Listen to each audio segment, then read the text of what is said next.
"You don't belong in this lobby. Use the service entrance." The words landed in the middle of the Harrington Grand's main atrium, loud enough that 3 guests near the concierge desk turned their heads. A man in a pressed suit pretended he hadn't heard. A woman in a fur-trimmed coat looked at her phone. The kind of silence that happens when everyone hears something, but no one wants to be the one who reacted. Ivy Sato didn't move right away. She was standing just past the revolving doors, a canvas tote over one shoulder, her coat still damp from the rain outside. She'd taken maybe 4 steps into the lobby when it happened. She looked down at herself, dark jeans, clean sneakers, a plain gray jacket, and then she looked up at the woman who had said it, Claudine Marsh. Assistant General Manager, Harrington Grand Toronto, 43 years old, 12 years with the company, and she carried herself like the building had been built specifically to contain her authority. Her hair was pulled back so tightly. It looked deliberate, like a statement. Her blazer had a pocket square that matched her lanyard. She was pointing toward a set of doors at the far left of the lobby, the ones marked staff, the ones that opened onto a concrete stairwell that smelled like cleaning solution and old coffee. Ivy looked at the doors. She looked back at Claudine. "I'm not staff," Ivy said. The lobby was doing what hotel lobbies do. Quiet murmur, soft piano from somewhere, the smell of fresh flowers on the check-in counter. But in the 10 feet between these 2 women, all of that disappeared. Claudine's expression didn't shift. "The service entrance is for delivery personnel and contract workers. You can check in your materials downstairs and someone will direct you to the appropriate room." "I don't have materials," Ivy said. "I have a meeting. Then I'll need to see your registration." Ivy didn't reach for her bag. She looked at Claudine the way you look at something you've already decided about. "I know where my meeting is," she said. "Thank you." She walked toward the elevator bank. Claudine's voice followed her, louder this time, cutting across the atrium. "Excuse me, I'm speaking to you. I said use the service entrance." Ivy pressed the up button. The elevator arrived. She stepped in. The doors closed.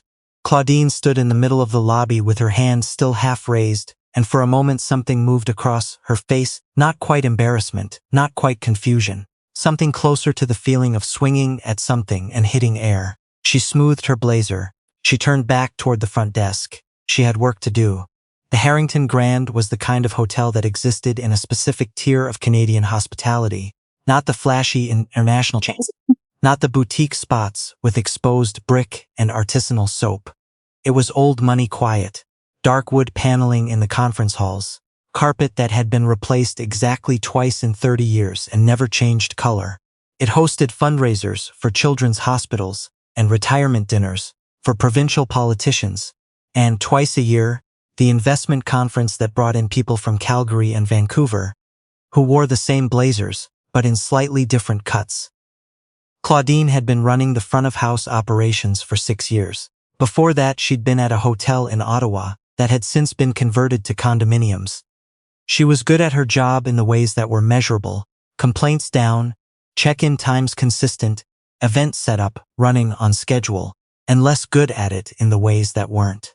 She made staff feel like problems to be managed. She made guests who didn't look the part feel like inconveniences who'd wandered through the wrong door. She had a particular instinct for sorting people at first glance into categories that served her. She was rarely conscious of it. That was the thing about instincts like that. They don't feel like decisions, they feel like seeing clearly. The woman she'd just sent toward the service entrance, the one who'd ignored her and taken the elevator, had not registered in Claudine's mind as a person she needed to know more about. Gray jacket, canvas bag, young, female, alone. She had looked to Claudine like someone who had wandered in from the street or who was arriving to service something. She had not looked to Claudine like anyone who mattered. This was not an unusual failure. It was in fact the most common kind. The 14th floor conference room was set for 8 people. Someone had arranged the water glasses in pairs, and there were folders at each seat with the Harrington Grand logo embossed on the cover. The windows looked out over the lake, gray and wide in the October rain. Ivy set her tote on the chair at the head of the table and took off her coat. Underneath it she was wearing a white button-down, tucked in, and the same dark jeans. No blazer, no lanyard, no pocket square. She opened her tote and pulled out a notepad, a pen, and a small device that connected to the room's display screen. She plugged it in. The screen came on. She checked her phone, replied to one message, put it face down on the table. Then she sat down and waited. The first person through the door was Neil, the hotel's director of finance, who stopped when he saw her and then recovered so fast. The pause was barely visible. He was followed by two people from the ownership group's regional office, and then, a few minutes later, by the hotel's general manager, Robert Thackeray, who was 61 years old and wore his authority differently than Claudine did, like something he'd stopped noticing years ago because it had been there so long. Robert came through the door mid-sentence talking to someone on his phone, and he looked up and saw Ivy sitting at the head of the table and said, without missing a beat, "I'll call you back." He ended the call. He pulled out the chair 2 seats to Ivy's right and sat down. "Traffic was bad on the Gardiner," he said. "It's always bad on the Gardiner," Ivy said. "October doesn't help." He opened his folder. "Ready when you are." The other seats filled over the next 4 minutes. 7 people total. Neil, the 2 regional reps, Robert, a woman named Torben from legal, 2 more from the property management side. No one at the table treated Ivy like she had walked in from somewhere she didn't belong, because she hadn't. Ivy Sato was 29 years old and had been a silent stakeholder in the Harrington Grand for 3 years, inheriting her interest through a property trust established by her late grandfather, who had been one of the original investors in the building when it was first developed in 1987. She was not the majority holder. She was not a celebrity investor. She did not appear on any company website or press release or social media page connected to the hotel.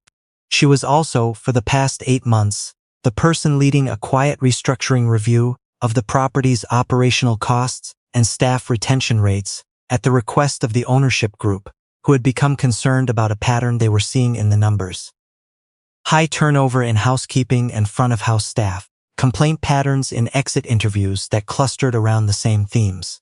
A word that appeared, in slightly different forms, across 14 separate documents: treatment.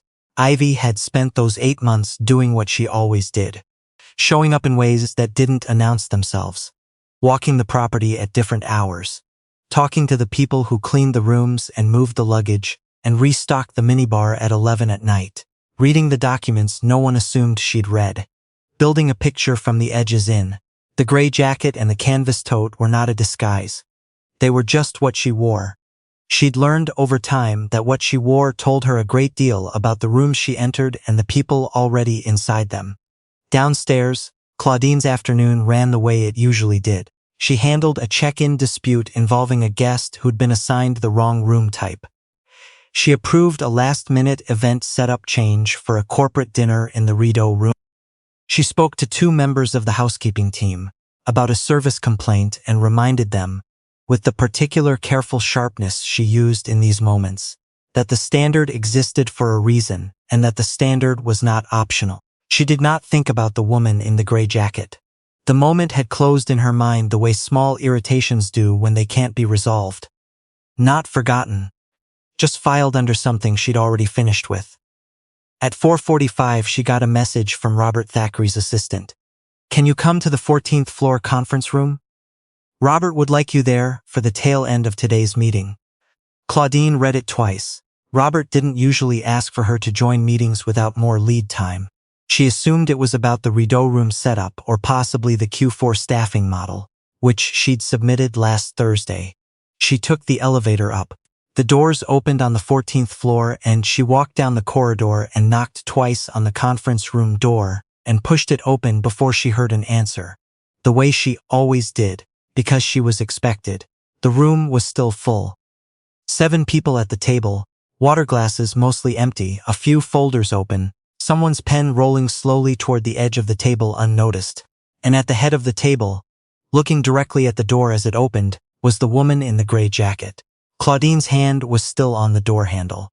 She had the specific of understanding something and not believing it simultaneously. The woman, Ivy, didn't look surprised. She didn't look satisfied.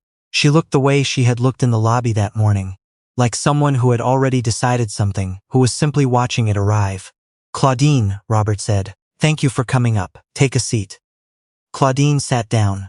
The only open chair was near the middle of the table, facing Ivy directly. "You two may have met earlier today," Robert said. He was reading from a folder and didn't look up when he said it. "Ivy has been working with the ownership group on a review of our operational practices. She'll be presenting some of the findings to the broader management team next week." He closed the folder. "I wanted you in the room for the last piece of this." Claudine's face was doing what faces do when they're working very hard not to do anything. Ivy opened the notepad in front of her. She didn't look at Claudine when she spoke. She looked at the notepad and then at the screen behind her, where a single document had been open the entire meeting. "Over the past 8 months," Ivy said, "the review identified a recurring pattern in this property's staff exit data. Across 41 exit interviews from the past 2 years, 27 cited the same root issue." She clicked to the next slide. "Incidents where front-of-house management made independent assessments about guests or staff based on appearance, with consequences for how those people were treated. Someone shifted in their seat. 3 of those incidents resulted in formal complaints from guests who were paying customers. One was a member of a corporate account, worth approximately $400,000 annually to this property." Ivy turned a page in her notepad. "That account is currently under review." Claudine looked at the screen. She looked at the folder in front of her. She looked at the water glass she hadn't touched. "The data we're bringing to the board next week includes a recommendation for mandatory front-of-house retraining and a structural change to incident reporting so that these patterns are visible before they cost the property relationships." Ivy clicked to the last slide. "There's also a secondary recommendation about management conduct standards." She set her pen down. "Some of what's in this review is systemic," she said, "but some of it is specific. The board will be looking at both." The room was quiet. Robert leaned forward. "Claudine, do you have any questions about what's been presented?" Claudine was looking at Ivy now, not the way she'd looked at her in the lobby, that quick assessment, the sorting glance. This was different. This was the look of someone standing in a room where all the furniture had moved while they weren't looking. "I have some context," Claudine said carefully, "that I think would be important for the board to hear." "That's what next week's session is for," Robert said. "You'll have the opportunity to speak to it in full." A pause. "Is there anything else you need from this room today?" he asked. Claudine looked at the table. She looked at the screen. She thought about the lobby, about the pointing, about the voice that had come out of her without her quite deciding to use it. She thought about what it had felt like to be certain. "No," she said. "Thank you." The meeting ended at 5:20. People gathered folders, refilled water glasses one last time out of habit, made the small sounds of a room becoming a room again. Torben from legal paused at the door to say something to Neil. The regional reps exchanged a look that didn't need translation. Claudine left first. She took the elevator down alone and walked through the lobby, past the concierge desk, past the same spot where the morning had gone the way it had gone. The piano was still playing. The flowers on the check-in counter were starting to droop at the edges. They'd be replaced in the morning, they always were. She sat down in her office and did not turn the light on for a while. Upstairs, Ivy put her notepad back in her tote. She unplugged the display cable and coiled it neatly and dropped it in the front pocket. Robert lingered while the others left. "The lobby thing," he said. "It wasn't a question." "It happens," Ivy said. "It shouldn't." "No," she agreed. "It shouldn't." She picked up her coat and looked out the window at the lake, which had gone dark in the time they'd been in the room. "But it tells you something. The way a place treats someone who looks like they don't belong, that's not an accident. It's a pattern that's been allowed to exist." Robert was quiet for a moment. "The retraining," he said. "You think it'll hold?" "Retraining helps with behavior," Ivy said. "The harder thing is helping people see why they do what they do. Not what policy says they shouldn't do, but what they actually believe underneath." She put on her coat. "That takes longer, but it starts with someone being willing to name it." She picked up her tote. "I'll send you the preliminary draft before Thursday," she said. She walked out of the conference room and down the corridor and stepped into the elevator. The lobby appeared again as the doors opened on the ground floor. Same marble, same quiet piano, same smell of the flowers on the counter. She walked through the revolving doors and out into the street where the October rain had finally stopped. and the sidewalk was wet and bright under the streetlights. She turned left. She had 20 minutes before her next call.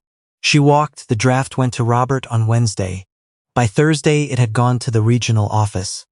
By the following Tuesday, the management team had received their meeting notices for the review session. Claudine arrived to that meeting early. She sat in the second row. She had her folder and her pen and a glass of water she kept refilling without drinking. Ivy presented from the front of the room. No notes this time. She knew the material the way you know something, after 8 months of carrying it around. She went through the data. She named the patterns. She talked about what the exit interviews said, and what the complaint files said, and what the numbers said when you put them together. She talked about the corporate account, and the 3 formal complaints, and the 27 exit interviews that pointed to the same thing. She didn't look at Claudine more than she looked at anyone else. When it was time for the management team to respond, Claudine spoke first. Her voice was steady. She was good at having a steady voice. It had always been one of the things she could rely on. I want to acknowledge, she said, that some of what's been presented reflects decisions I made, and that I've been thinking about those decisions this week. No one jumped in. The room waited. I believed I was reading situations correctly, she said. I believe now that I was reading certain things into situations. And I don't think that's a small distinction. Ivy looked at her. It isn't, Ivy said. Thank you for saying it. It wasn't forgiveness. It wasn't resolution. It was one sentence meeting another sentence. In a room full of people who were all, in their own quiet ways, taking stock of the distance between what they'd allowed and what they'd do differently now. The structural changes rolled out over the following quarter. A new incident reporting system. A revised guest services protocol. 2 sessions of front-of-house training, led by a consultant Ivy recommended, which covered not just procedure but the slower, harder work of examining instinct. Claudine completed the training. She did not receive a formal reprimand, because the ownership group decided that the review itself and Claudine's public acknowledgement in the management meeting was where the accountability would live. That decision wasn't without dissent. 2 of the regional reps thought it was insufficient. Robert thought it was about right. Ivy, when asked, said that what happened next would tell them more than what had happened in the meeting. Claudine stayed in her role. She became noticeably quieter in the lobby. Not absent, still present, still moving through the space with the particular purpose she'd always had. But something had shifted in how she scanned the room. There was a pause now that hadn't been there before. A beat between seeing someone and deciding something about them. It wasn't a transformation. It was a beginning of one. The housekeeping turnover rate dropped in the 2 quarters following the review. Not dramatically, but measurably. The kind of number that doesn't make headlines but means something to the person who no longer drives home at 11 at night, wondering if they can keep doing a job that makes them feel small. Ivy came back to the hotel 4 months later. Different coat, heavier, January weather, same canvas tote. She walked through the revolving doors and across the lobby and pressed the elevator button for the 14th floor. Claudine was behind the front desk when Ivy came in. She looked up the way she always looked up when the doors moved. She saw Ivy. She didn't point. She didn't speak. She held eye contact for a moment. Then she nodded. Once, the small and specific way that means I see you and I know what I owe that. Ivy nodded back. The elevator came. She stepped in. The lobby continued doing what lobbies do. The murmur, the soft background music, the smell of flowers that had been replaced again, exactly as they always were, because someone came in every morning and made sure the place looked like nothing had ever changed.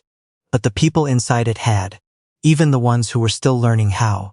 That's the thing no one puts in a policy document, or a board recommendation, or an exit interview form. The work of actually changing. Not the procedure, not the training module, not the new reporting system, but the real work, the quiet daily work of choosing differently when the old instinct rises. That work belongs to the person doing it. No one can mandate it. No one can observe it directly. It happens in a half second before someone opens their mouth. In a lobby, at a front desk, in the breath between a first impression and what you decide to do with it. Ivy had seen enough to know that you couldn't always tell, from the outside, whether that work was happening. But sometimes you could. Sometimes it looked like a nod across a hotel lobby on a cold morning in January, from a woman who had once pointed toward the wrong door to the woman who had known exactly where she was going all along.